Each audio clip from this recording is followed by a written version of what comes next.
الحمد لله له الحمد ربي فالق الحب والنوى. تعالى إلهي عالم السر والنجوى. وسبحان ربي من على عرشه استوى. وبث الورى من أصل آدم ومن حواء. ويجزي إلهي كل عبد بما نوى. إليه إلهي أرفع الحزن والشكوى. وبعد، رئيس الحفلة الميمونة وإخواني الكرام وزملائي الأعزاء، إني أريد أن أبدي أمامكم في هذه الحفلة المباركة الميلادية أحاسيسي والذكريات العطرة حول سيرة النبي العربي الذي يذكره الشاعر بهذه الألفاظ: ولد الهدى فالكائنات ضياء، وفم الزمان تبسم وثناء.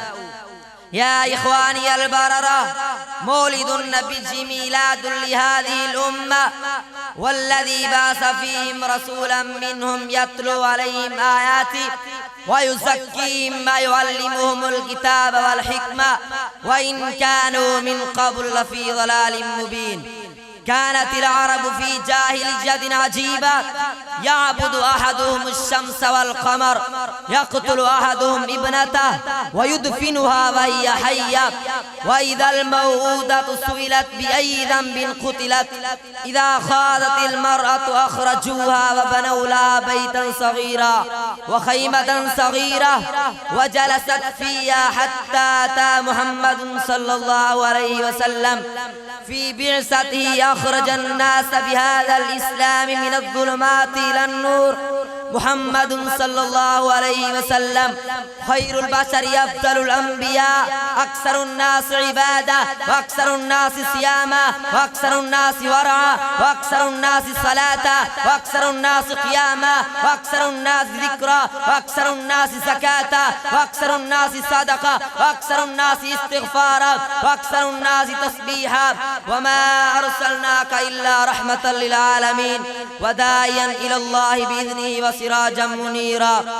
يا أيها الناس، اسمعوا ما قال الشاعر فيه: شرف لقلبك أن تحب محمدا، شرف لقلبك أن تحب محمدا، كفى بذلك رفعة ومقاما، هو رحمة الرب الرحيم لخلقه، من كان للرسل الكرام ختاما. يا إخواني، فيجب علينا أن نتخذ هذه الأسوة المحمدية في حياتنا كلها، فنكون من المتقين الصالحين الذين لا خوف عليهم ولا هم يحزنون. وآخر دعوانا أن الحمد لله رب العالمين.